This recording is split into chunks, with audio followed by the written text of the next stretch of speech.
Hello. Good evening, afternoon, morrow, wherever you are in the galaxy or planet Earth. That's probably where you're listening. My name's Dan. I'm here with other Dan and Miss Anika Jones. Hey-o. Hi. We lost her. We're back. Hey, guys. But more importantly, we are joined here with Mr. Sean. How's it going? I am doing so good. If I was any better, I'd be a twin. Oh, I like that. That's a good one. I like that. Sean doesn't really talk like that. But this is a little bit of a unique episode, a little Graffiti Park off air, Yeah. but on the air, so to speak. Put it on the line. On the line. Explain. Explain. So we've never had a conversation with Sean around this table. Mm-mm. So we're going to do one for the first time today, actually. So, Sean, let me give a little quick intro for Sean to make him feel real good. Sean's been doing some video stuff, creating some content for quite some time now. We're going to let him tell that story. But we've known Sean from pretty early on in the Graffiti Park days, and he's been a pinnacle piece. I don't think that's the right word. No. That's the right He word? has. Pinnacle piece? Yeah. Integral. Integral Well, piece. well. Yeah, I like that. They rhyme. Integral piece of telling our story as a master storyteller. So with that being said, Sean, what do you do? What do you do, Sean? It's a loaded Who are question. you? Who are you? I film events, trade shows, conferences, and for nonprofits and people like yourself and business owners. Yeah. And one of the taglines I use is I like to make people look and sound as good as the value they provide on camera. Ooh. I love that. That's real nice. Well, so for anybody listening, watching, whatever, that doesn't know, his name is Sean McGuire on Instagram. He runs a company called... Content on content. There we go. And Sean has been with us literally as long as Graffiti Park has been in inception from our very first project. And I'm going to let him tell that story because, Sean, how did we meet? Well, I remember meeting at one of the meetups for another influencer in town, Charlie Rocket. And Dan had the long hair. He had a drone with him, so I knew he was into creating content. And then we just kind of connected. We were both kind of getting started. I was new to doing videos, and he told me about this master plan with, Graffiti Park, and told me about his other business partner, Dan. And I was just like, okay, this is cool. I'm excited to see where this goes. And, a lot's happened in between, but, I'm really proud of you guys with, what you've been able to do and how you've been able to grow the business, and you have the foundation and the podcast. It's really cool kind of looking back and seeing the growth, because I feel like you guys have taken off. Yeah, I was definitely the girlfriend at the other school for a while there. He was. I was like, yeah, I got this friend named Dan. They're like, are you sure you do? Yeah, I do exist, in fact. But so Sean, I've asked you this question a couple times. I mean, we've never talked before, but but so this whole idea of like content creator, videographer, what's your favorite kind of title that you like to use for like what you do, making those videos and making people feel and look nice? That's a good question. I mean, the end product is videos, but I think what I'm trying to shift more to is the results, and videos are the vehicle to get you the results that you want. Mm-hmm. So I'm trying to kind of focus it more on, all right, what's the result we want from the video, not, hey, let me just make you a video, because I've made really cool videos before that have done absolutely nothing for businesses. And then I've made more like info-based, maybe less exciting with the edit, that have done a lot more for them. So right now for me, kind of the model that I'm trying to adhere to is, results driven, based on, I guess the video is the vehicle to get you the result that you're looking for. If I said that, if that makes sense. It makes sense. Yeah. Especially with us. Like, we have artists come on and talk about their experience, and you've made it a great point of not focusing on just us as the host, but just kind of encapsulating everything that we do, specifically the artist that's on that particular day, and then moving forward what we do with artists and what they'll be doing with their career. That's something that sometimes gets lost. I know we're in a social media era now where you got like 30 seconds max to, capture someone's attention, and you're able to do that in such a short amount of time, but on a brand level, so that you can see exactly who the person you're working with and not all of these visuals that take away from that. You're very good at that. Thank you. So, like, when you say results, what are some example results that you might be referring to?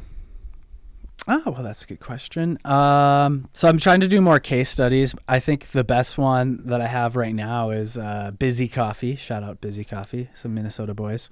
They're sold in like Target and Walmart. Oh, okay. But, just in Minnesota as Targets? No, nationwide. All the targets. Yeah. Oh, okay. So we did an ad for them, and it decreased their ad costs by 50% and increased sales by 192%. Jeez.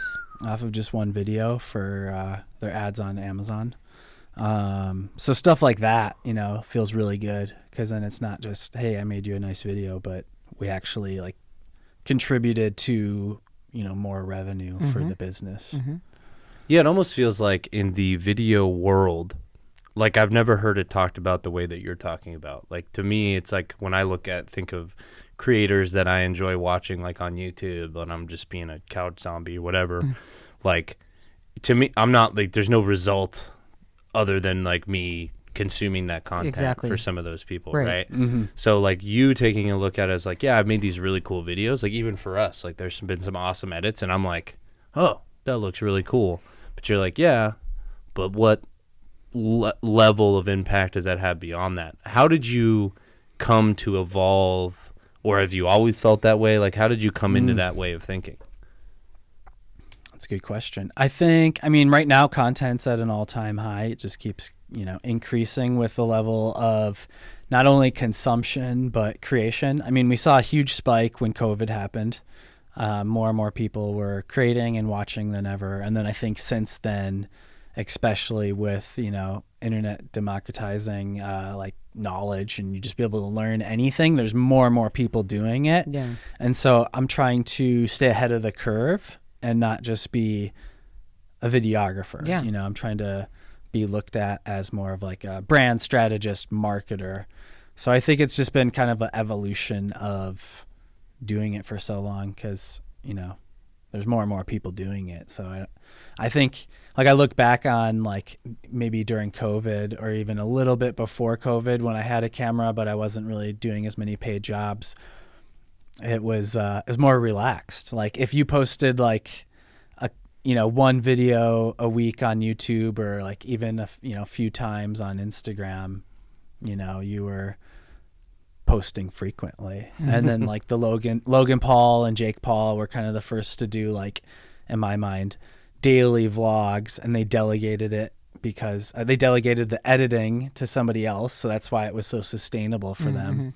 And then everyone else saw how quickly they grew, and they're like, oh, like we should just hire our own editor and delegate to, the editor to edit so we can just film more.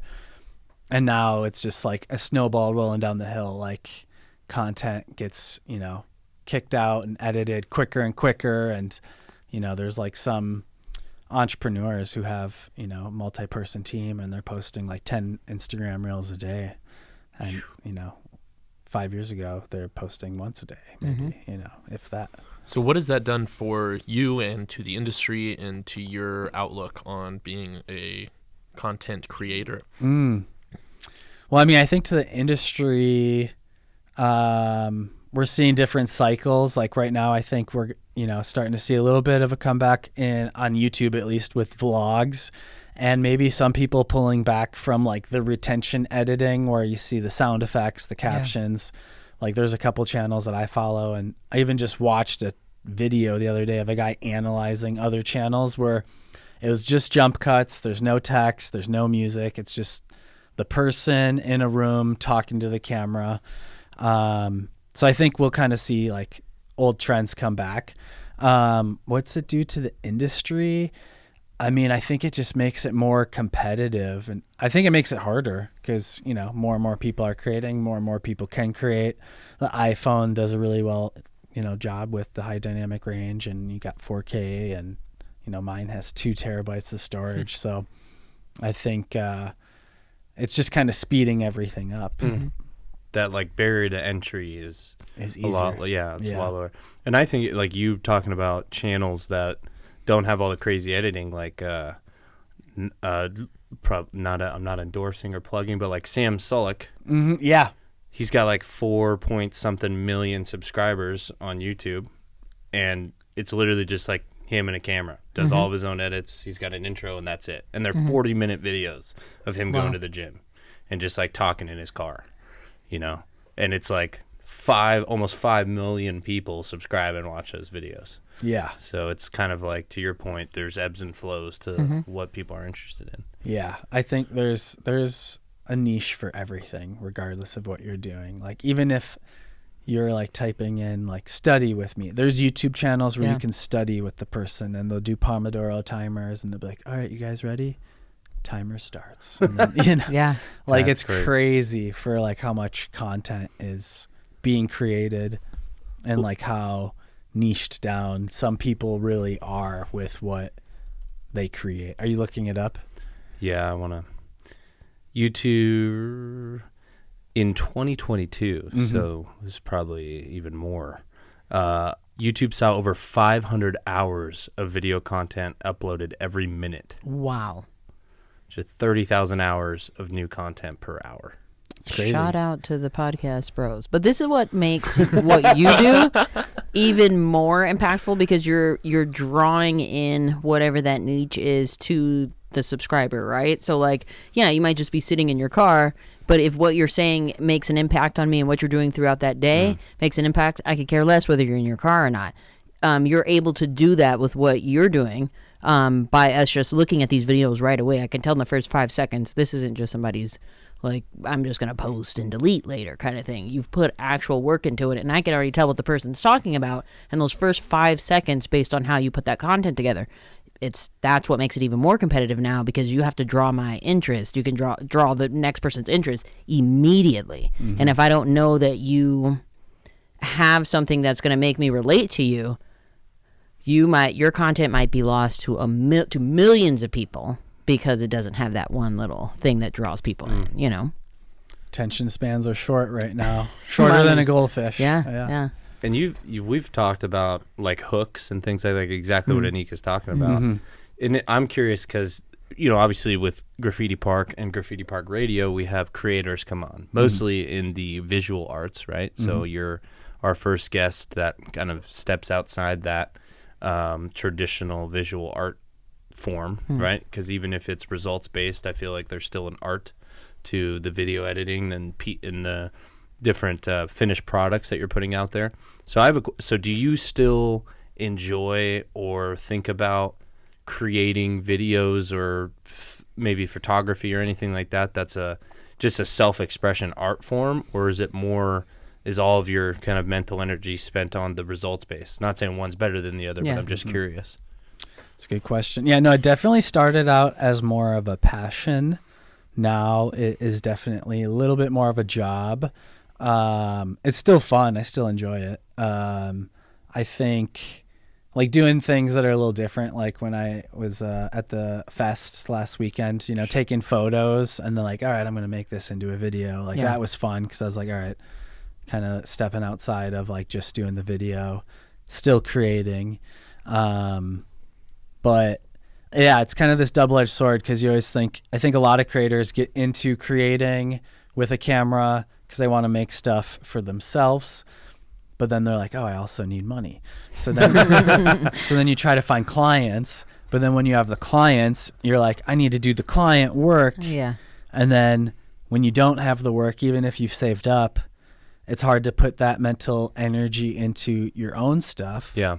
Because you're like, well, when will I get more work? Yeah. And then especially now too, I think, it really, content is a crock pot. You got to let it marinate. You got to keep doing it consistently.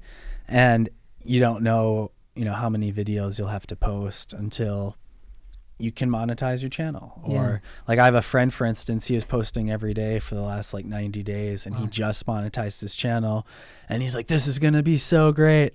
And one of his most viewed videos, he's reviewing the Meta Ray-Ban glasses, and it has 200,000 views and he only got like $80.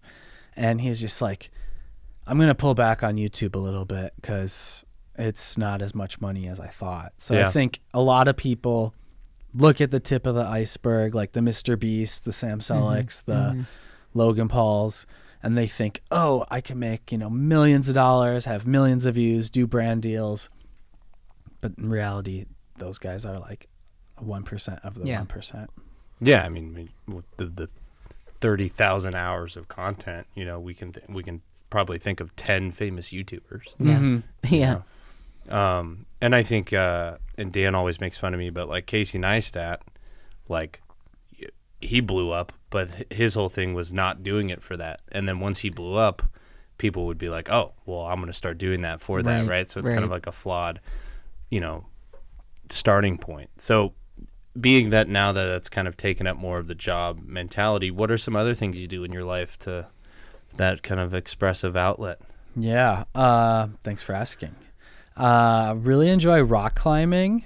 Vegas has over 2,000 routes to go climb. Really? Yeah, bolted routes at Red Rock National Park. 45 minutes There's outside. 2,000 bolted routes in Red Rock? If you want to like top rope.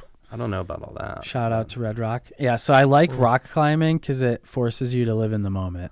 Like when you're rock climbing, you're not like, oh, I should text back Dan right now. You're like, I got to grab onto this. So rock climbing and slacklining has been really fun, but right now I'm kind of in the season of just grind.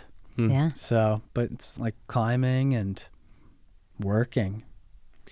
And you work a lot. So Sean has done an enormous amount of videos out in his career. He's worked with some of the most notable influencers, I guess you could call them, between Alex Hormozy, Gary Vee, Ryan Pineda. I'm missing a slew of them that are, much more famous than we are currently. But I think it's important that each one that you do, everything that you, even though it is results-based, I think that you're really good at implementing that storyline and trying to tell an authentic story. And then not only that, but pulling information out of people that they necessarily wouldn't boast about or brag about or talk about without you behind the camera kind of directing that. And so I am kind of curious, how did you develop that skill of being able to tell a story from start to completion?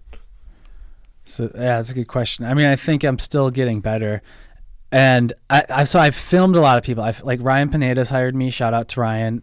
Super grateful for everything him and his team have done. But I've been able to meet and film a lot of those, like the Gary V's and the Alex, but they themselves didn't hire me. But yeah, I mean, I got my start at, I always say, YU at YouTube University. Nice. So just Impressive. watching other videos on how to make videos. Yeah. Super meta. So how did you get started? As I know you had briefly mentioned in 2019 when we had met, or maybe that was 2020, I can't even remember now. Yeah. But when you first got there, you said you had a camera, but you weren't making videos full time, and it wasn't like the main focus. Can you run us through that, and how did you get to this pinnacle that you're at right now? Yeah. Thanks for asking. So I used to have a job at a startup. I was kind of like I don't know what you'd call it, like project manager / executive assistant to the CEO. And I also, my roommate at the time had a camera, and he's like, hey, I don't use it. If you want to use it, go take it out. So I just started taking it out with me and playing with it. And then I got like a few paid jobs here or there, but it was nothing special to write home about. And then that same roommate and I had started an e-commerce company. Like we bootstrapped a little virtual reality hardware accessories company selling, like tripods and Pelican cases for the HTC Vive and the Oculus before it went wireless. And then when COVID happened, that business started to tank because we weren't an essential seller. Like we weren't selling toilet paper. So all of our inventory stayed at Amazon and didn't get like re-upped. And when you run out of inventory, your search rank drops. So like we went from being like first in search on the first page to like the first search on like the 4th page. Like we're on Yeah, the no top one's of going to the fourth. 4th page on Amazon. Like 80% of the purchases are from the first 3 items on the first page. Yeah. So that was when I like really made the pivot of like, all right, it's, you know, e-commerce or go and do video, and kind of just leaned into video. And then I got a gig with Eric Ries, who wrote the book, The Lean Startup. It's a New York Times bestseller. Great book. Shout out to him. And so I started editing his podcast. And so that's like what kept me afloat during COVID. And so then I was like, okay, I should... Like you were editing the video component of his podcast? He had an audio podcast, bless you. Excuse me. He had an audio podcast that he started called Out of the Crisis during COVID. And it was really cool because he had people like Brian Chesky, the CEO of Airbnb, as a guest. Nice. He had like Mark Cuban. He had like all these huge CEOs and interviewed them. And I was like, this is like a dream job. Like he's like interviewing people that I'd listen to anyways. Yeah. And it was only audio. That's how dated this is. It was before video. Like, and I had told them, I was like, you guys, like, should we do video too? Like this? They're like, no, we're keeping it all audio. Okay, cool. And so that's what kept me afloat during COVID. And then, you know, kind of just failed forward, you know. Or fell forward, I guess, you know, however you look at it. But Failed forward is good. Yeah. And, you know, just kind of kept pushing and kind of kept making videos and kept meeting people. And For the other aspiring like business owners, entrepreneurs, when did you like, what was that clicking point for you to make that leap to like be your own business and start trying to, you know, do the whole thing, like take on clients and all that fun stuff? I think after a few years, because I definitely had the imposter syndrome when I started, and I was like kind of like in the closet about doing videos. Like people would say like, hey, like, are you doing videos now? And I'd be like, yeah, kind of, yeah, you know. And versus now it's like, yeah, I am. Do you need some? Yeah. So I think it was probably till like 2022, 2023 frame where I was more like, all right, like you got to tell people, you know, they're not going to just come find you. Right. Don't downplay it. Tell them you do it. And it's a huge part in the creative process too, is like kind of visualizing a dream, right? Like you kind of saw 2 avenues forward. You said, okay, I'm going to go on this video side of things, and you slowly start accumulating equipment, you know, like Sean also has a wonderful list of all sorts of his gadgets and gizmos and all of the things that make his videos stand out. And so I think that's really important, is like, you not a fake it till you make it, but it's like a make it until it's made kind of thing. Yeah. And you're a really good example of that it doesn't always have to be perfect. It doesn't always have to be, you know, but each one has gotten better, and your camera quality eventually gets better, and then you have better Rode mics, and then you can, you know, cross-platform the GoPros with your Google or with your Meta headsets, you know, and the Ray-Ban sunglasses and such. And I think that's a really important part of that journey, is that each one is almost like a brick that you're kind of laying into this house until eventually you look up and where you're at right now, and you've got the foundation of the entire house out, and now maybe you're looking at the plumbing, or you're looking at, you know, some of these other Sean's the king of analogies. I'm not that point yet. No, these are good. I'm tracking. Yeah. Yeah. So talk to us about that process, and how have you kind of found yourself leveling up outside of YouTube University at the YU? Well, I mean, for those listening out there, I'd say try to find a mentor, somebody who's done it before. I had a buddy that had, you know, filmed a lot more than I had during COVID, that I learned a lot from working with him. And he doesn't live here anymore, and he kind of like pivoted out of doing videos. But during the time, I was like, man, this is great. Like having somebody who knows more than me that can show me the ropes. So you can definitely, you know, get some of the shortcuts, especially with like the technicals or the how-tos, if you have somebody that you can learn from. Learn a lot just by collaborating too. Like when you're at these events, you talk to the other videographers, ask them how they do things. You can watch how they do things too. And then just ask questions, you know. I got a question for you guys. I know. Tables have turned. Okay. Well, so for you guys, Table doesn't turn. it's on wheels. For growing your business, when was the time to? Because you guys both had jobs, right, when you started this, and then Bulgats quit first to go all in on Graffiti Park, and then you were still out of town, and then you moved back and stopped your job. I'm kind of curious what the emotions felt like doing that, and what your guys' thought process was. Yeah, I'll be point blank. I was working for an events company, and I had gotten fired because I was partying too hard my senior year of college. And I had found myself, I was working in a restaurant. And Dan and we had already built out the business plan like it had been on our hearts for 3.5 years up to that point. I was getting right close towards the period of graduating college. And Dan was working out for our international fraternity in Memphis, Tennessee. And I told him, I was like, if we fail at 21 years old at our first business, who is going to care? Right. Who is going to look down on us? All it is going to be a lesson. And so we kind of started finding our foothold, like point blank. And I love that we keep bringing up Dreamer and Chris Adams in that first one, because at that point, Sean, there was no heavy set groundwork that we had no idea what was going to entail in the next 6 months with COVID and all those things. And then not only we could have never imagined the way that Graffiti Park has blossomed into this beautiful thing that it is now. And so I was working at a restaurant just knowing that I wasn't fulfilled in what I was doing. And so we weren't making good money at the restaurant really either. So I was like, why not pursue this? And so the very first project that we had with Dreamer and with Chris, I had just told Chris the same way I had told you about this big dream that we had and didn't really know how to get there. And so that was kind of the start. And Chris had given us, rest in peace, he had given us our first opportunity. He had totally called me out. He was like, well, that's great that you have this idea for this park. I'm building this video creation lab for kids and stuff. It needs artwork in there. Can you pull together some artists and pull that in?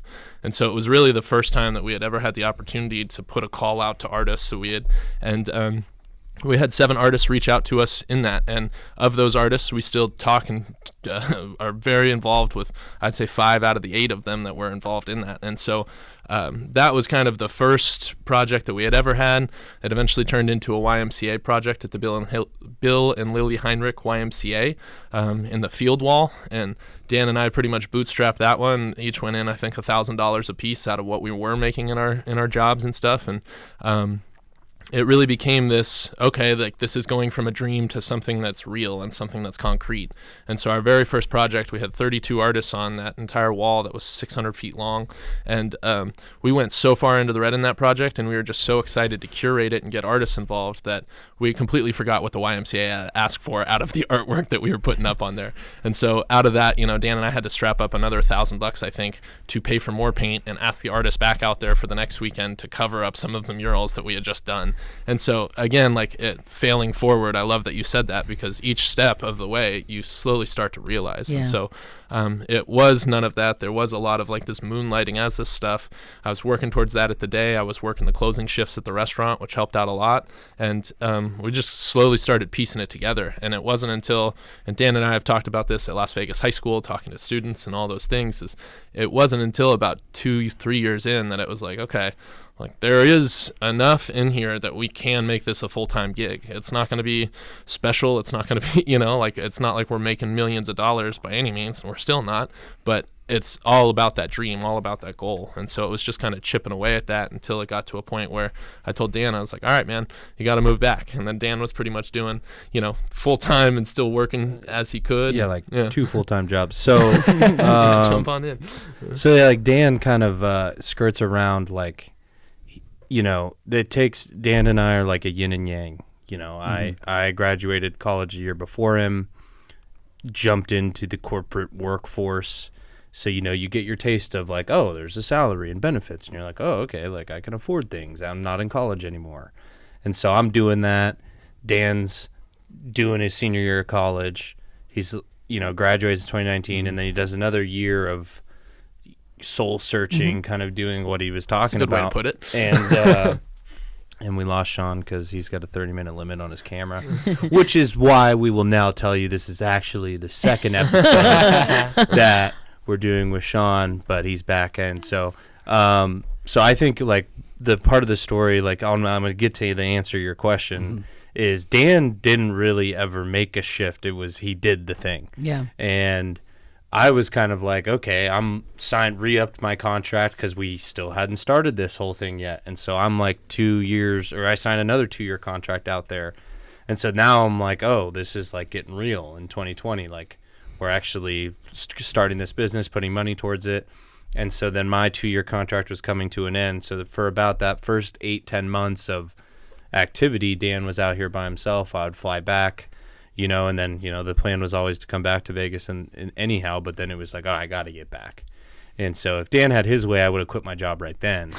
But to his point, we weren't really in a position to support both of us, let alone really one of us. Yeah. And so we had to work at it and find ways to, I was blessed to be, work remotely at a job that was Central Time. So I was pretty much wrapped up by the afternoon of when we could take meetings and do things. And I think, I try to give him his roses anytime. But Dan, had the team on his back certainly the first 8 to 10 months. And then, the year and a half, couple years after that, until we made the leap. And I'm back to that yin and yang example. He's probably more of the chaos with the drop of order, and I'm more of the order with the drop of chaos. And so it got to a point where he was like, dude, and I could see it. And he's like, we're not going to grow if we just have one of us working on this. Like, imagine what we could do, what we've done with like 1.75 of us. Imagine what we could do. And he was absolutely right. And so I created a runway at my previous company and gave him like a 4-month notice. And my CEO had a conniption and he was like, don't leave. And I left anyways. And, excuse me. And so there was really, so yeah, that's kind of how we did it. Very differently. Dan just dove in. I kind of crawled in from the shallow end. But the emotional, I was talking to my fiance. I'm like, I don't know. Like, we got these bills, blah, blah, blah. She's like, it sounds like you just got to do it. And I was like, all right, we'll just do it. So that's kind of how I appreciate you giving us a platform to tell that story, because I think it's important. We asked you about entrepreneurs, and I made a comment. We just had our Foundation Fest this past Saturday, and, almost everyone in that gym has another job. Yeah. And so it's not for the faint of heart, to try to be a creator or to create your own business or to build something. It's not just going to fall in your lap. And very few, like the conversations we have, very few people understand the work and not so much the work. Yeah, okay, we work really hard. A lot of people work really hard. Roofers work really hard. Teachers work really hard. But it's like the other you can't turn it off. So it's like finding a way to turn it off. So sounds like I might need to take up rock climbing. Invites there. But yeah, thank you for the question, man. We probably took more time to answer. No, that was great. I love it. I mean, I have another follow-up. Okay. When I talk to people about you guys, you're so impressive with, at least from the outside in, it probably felt like very chaotic to you guys, but it seemed very methodical. Like you had the day jobs, one goes full-time first, then the other one. You guys are like on your game with outreach, like you're treating it like a business. But like in the earlier start, like when you first moved back, like were there any doubts or moments or fights where you're like, dude, like nobody's hitting us up? No, I think there was like one. I was out of town planning at a bachelor party, and we had an event going on, and there was a schism. Like Dan called me out, I took offense to it. We came back. We had a like a 2-hour like bro out conversation. That's probably the most eruptive conversation we ever had, and it was like, hey, I'm not, he's like, I'm all in on this. I'm like, it's not that I'm not all in, but I'm trying to find where I fit into this. To be honest. And I mean, that seems archaic now at this point, that conversation. But yeah, I think that, I don't want to sugarcoat it and be like, no, we've always been great. I mean, there were, like I mentioned, I made it kind of in jest. Like he would have had me quit my job a lot earlier. There were a lot of like, Dan, I can't quit my job right now. And how do you, like, he was making a great salary, had great benefits, like there, and quit for something that, well, to that point, we were paying each other on a per project basis, like, so hourly, and so it's like, and it's like, salary and benefits are one thing, but it's also like, I didn't hate what I was doing over there. Yeah. So it was kind of like, hey, let's not ruin a good thing here. But then it very clearly, like, there was a point where it was like, okay, we got to make a change because we can't, the outreach is only going to go so far if, we're not delegating this the right way, And so, and I think it's important, like finding mentors, obviously, but then too is finding people that share the same passion. And so when we were getting to a point of like when you start to figure out, okay, like there's some money, how do we bring Sean in to make sure that we can tell our story so that we can show what we're actually doing to more people other than just the principal that just is going to tell somebody like, oh yeah, these are the people that did it.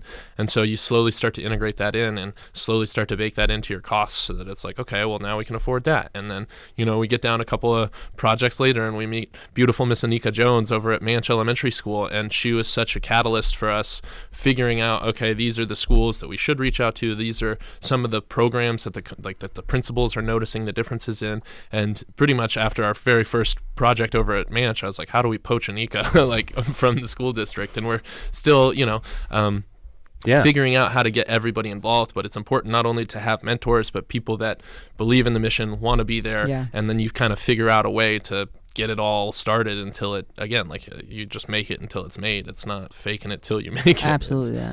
Yeah, and Anika can speak to what we're talking about as Absolutely. Well. She's everything but the HOA president. I've got 101 things going on. It's mostly outreach and connecting community. So my day job is at the school district and most certainly with our artists as well. So for me, I'm working 65 hours a week, if not more, but it's for people to connect in this way and for people to find that passion. I feel like the buy-in, even with CCSD, is the passion behind it. If you're not caring about whether these kids are educated, you're not making it happen. If you're not caring if these artists have jobs and our community is based around art, it's just not going to happen. It's going to be about the profit. So if I can contribute that, however many hours that takes throughout the day or throughout the week, then I'm doing my job. Connecting with the community and connecting with you guys has been amazing. This guy has been trying to poach me from my day job since I don't know when. Prices are high these days, so I'm going to have to wait on that. But it's most important to me to be able to get that funding and that community connection for the artists, for people to understand how important this is to our community, for sure. Yeah. And the impetus behind it too is like, yeah, we could have made a lot more money. Like we could have taken the profits at the end of the year and put them in our pockets. But it's very important for us and for everybody, back home to note is that no, we're stockpiling cash right now. The whole impetus for this is to literally have a graffiti park one day that we don't have to charge admission for, so that artists and art enthusiasts and anybody that wants to be a part of that community can come in and not only be a part of it for free, but then they get to choose to spend their money on the artists that get to participate and get to be integral parts of this. And so shout out again to all the artists that continually come back to our projects and continue to work with us and come to the classes and are leveling up themselves, because eventually those will be the artists that we will choose to have be the integral parts of Graffiti Park, that will have the galleries at discounted rates, that will have the tattoo parlors there, like everything that we are building slowly, obviously, to make sure that we can get to that end point. It's very important to us that people are obviously on board with that mission and not looking for theirs first in order to get involved. And so it's been a lot slower of a process to getting there, but again, it's building it on solid foundation so that we know, okay, well, when we get to the second floor, that whole first floor isn't just going to come out from under us. Nice analogy. Well said. Jinx. There's also another lesson in there for like aspiring business owners. Like, you got to put money back into the business. You got to spend money to make money, and all money in, Nipsey Hussle. Some of that. Sean, what do you want us to ask you that we haven't asked you? What do you? You're a hairspray guy, not a pomade guy. Yeah, today was a hairspray day. It's a little windy. Well, normally I'll do a little pomade, then the hairspray. Oh, so you switch it up? No, I'll do pomade first, so it gets a little bit stiffer, and then I'll brush it, and then spray the hairspray. The lasting effect. That's amazing hair. Thanks. Not that your hair is not important, but I do want to ask. So, Sean, so you've pivoted recently, or not recently, over the last 100 days, you've been continually posting content. Now you are getting into the marketing world and showing those results. you've taken a lot of different mastermind classes. I've seen behind the veil of the different programs and processes that you have built in, the call lists, the punchlines, the if somebody tells you no, how 100 different ways. Objection handling. Objection handling, yeah. Practicing every day. Absolutely. What is your focus going into the next 6 months, and what are you what businesses are you trying to transform? Love that. So right now I'm currently running ads on Meta, on Instagram and Facebook for home service businesses or high ticket businesses based in Vegas that have a lead flow problem. They need more leads, clients, whatever you call it. So that's who I've been targeting, and I'm using myself as a case study. So I'm running ads every day. Today was a good day. Got 3 leads. Ooh, all this morning. Okay. So yeah, that's kind of who I'm targeting right now. Figure, it's easier to justify payment for my services when, if you're like a home restoration company doing like $30,000 to $50,000, $1,000 jobs versus a coffee brand where you make 50 cents a coffee, you know? Mm-hmm. So I'm going for the higher ticket. Because it's just kind of the maths, if that makes sense. Yeah. It does. Great phrase that's been coined here. Yeah. And so the second part of Dan's question, or the first part that maybe, I don't know, the next 6 months, is that like what you're going in on for 2025? Yeah. I mean, I'm still doing events. Got some fun ones coming up this summer that I'm filming. But yeah, events seemed to slow down a little bit for me personally. Had a couple that kind of just pulled back, or like, I don't know, like the conversion conference was a fun one that I used to do. That was in the spring every year, and they're not doing it anymore. So that was a buzzkill. So yeah, events, and then, working with businesses, helping them with their lead flow and doing ads, and kind of, I call it the nurture sequence. So the videos that you can bake into your emails to send them if, somebody was interested in your business, but they didn't book a call. And then also just kind of like educational videos around that too. Like when we talk to you guys, right? Like, if somebody books a call, you could send them a pre-call video to watch, or a post-call video, or training videos. I'm thinking about ways to save and buy back your time. So I see. If you're repeating something a lot, or you have like an SOP for how to do something, let's make a video of it. So in that research, have you found that clients ever take offense to those types of videos? Like, oh, like you sent me a video, I wish you would have just called me, or something like that. I'm just curious. Yeah, not yet for me. I think most of the time they don't watch the video. But that would be a good thing to ask, but I mean, the way I look at it is, if you make the video and it's well and your intentions are good, and it's a way to save you time from having to re-answer the same questions that they would ask, and you can just say, hey, it's in a video. If they really want to know, they're going to watch the video. Sure. You used a great analogy, is getting past that first date so that when you get to those client interactions, you can get down to the meat and potatoes of what you're supposed to be talking about. Yeah.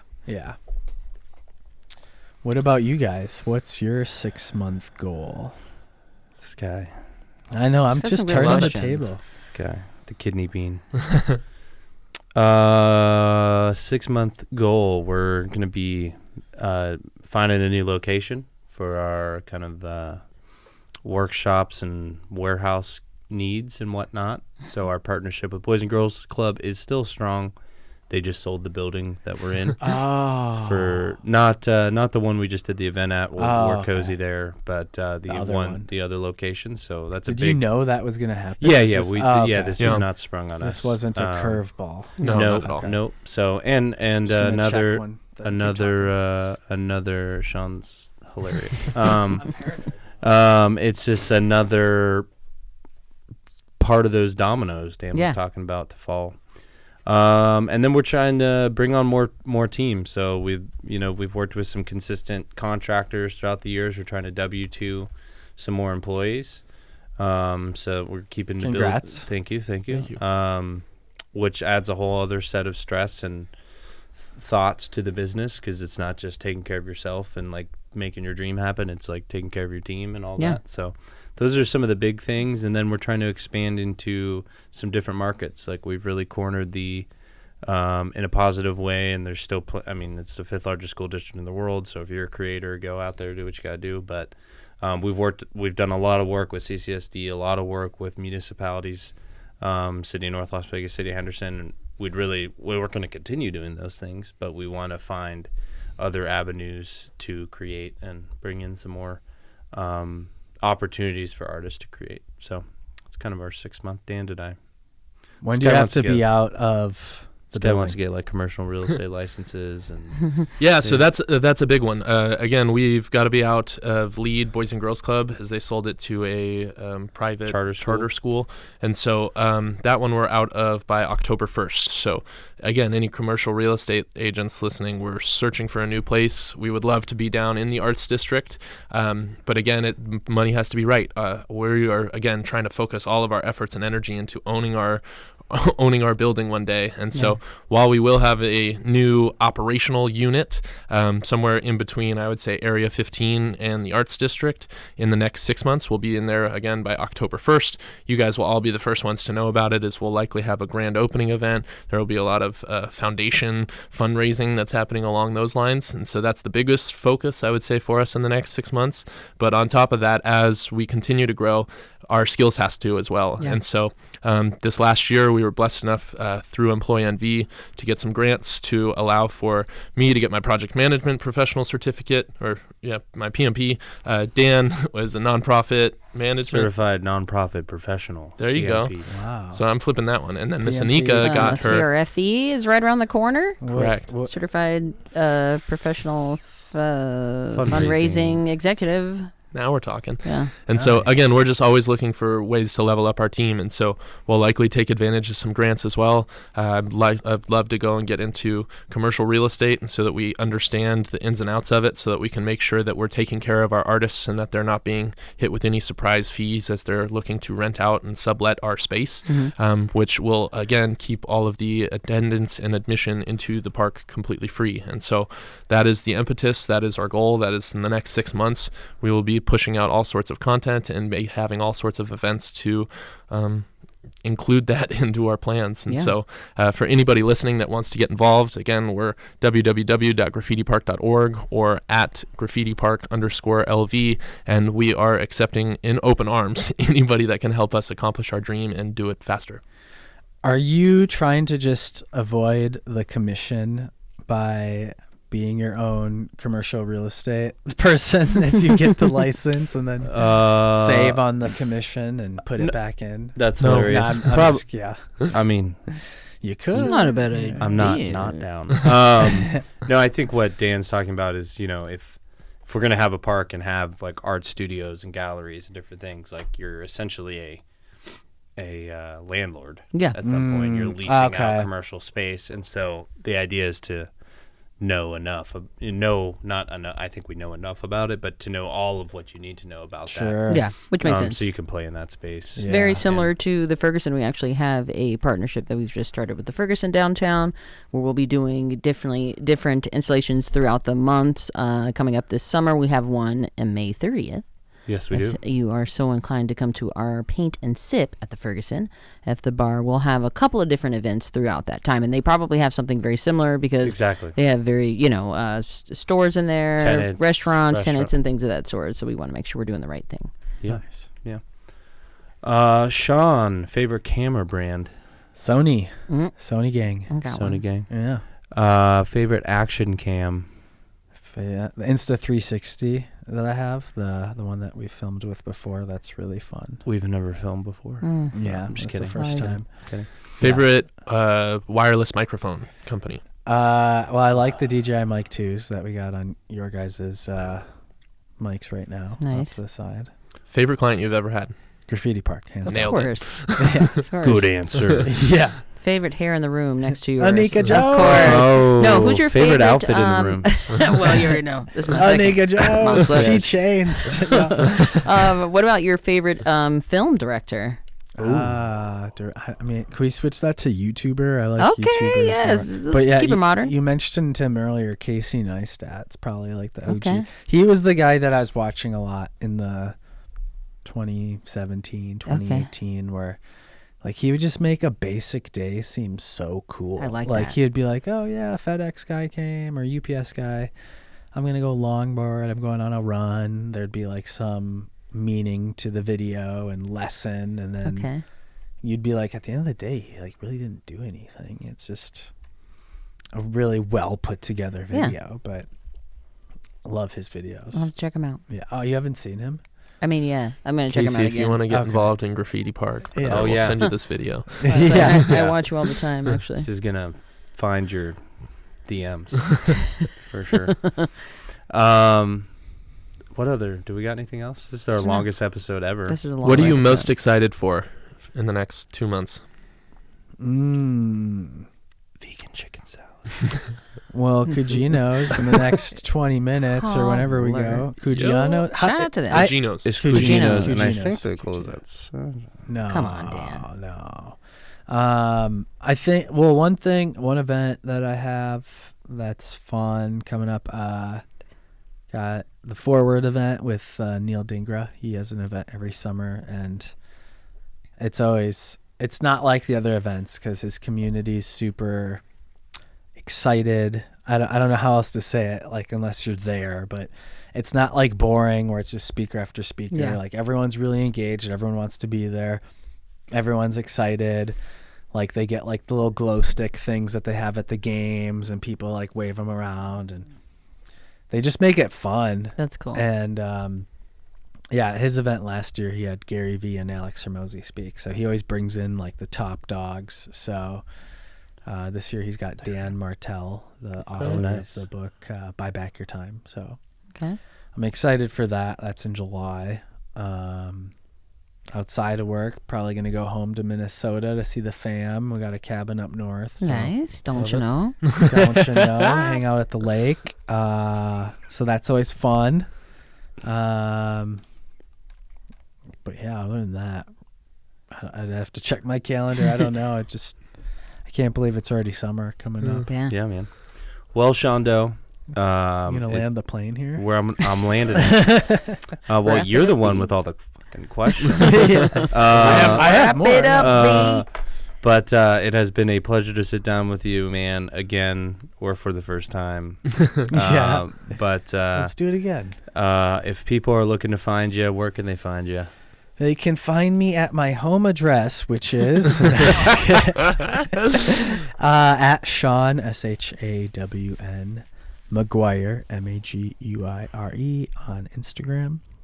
Sean McGuire for hire. And That's he's your got his service. Calendly link in his bio, too. So if Yeah, you're just so you want to looking book a call? if you're just looking to chat with Sean in that beautiful flow, Have you you can do clicked it there. it? Have you clicked that? I know. I'll link? click Okay. it. I will do that No, after that's I fine. land the plane. Yeah. Well, and that's Sean McGuire. Content on content on content.